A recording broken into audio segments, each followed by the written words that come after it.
মুহূর্তে আমরা আছি জেদ্দা, সৌদি আরবের একটি শহর। الله عز وجل نزل القرآن وبين فيه ما يفيد الإنسان.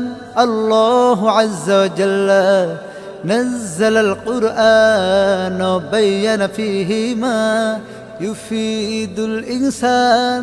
الله جعله هدى رضينا وجعله لنا نورا. এই মুহূর্তে আমরা আছি জেদ্দা, সৌদি আরবের একটি শহর। এখানে আমাদের দুজন ছাত্র আছে, তারা 1 বছর আগে আমাদের মাদ্রাসায় ভর্তি হয়েছে।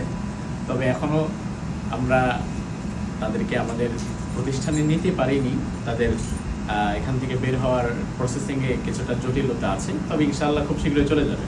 খুব শীঘ্রই ইনশাআল্লাহ তারা আমাদের মাদ্রাসায় চলে যাবে। অলরেডি কিন্তু 1 বছর থেকে তারা আমাদের মাদ্রাসার স্টুডেন্ট অফিসিয়ালি। তো আমার বাম দিকে আছে আনাস আর ডান দিকে আছে আসাদ।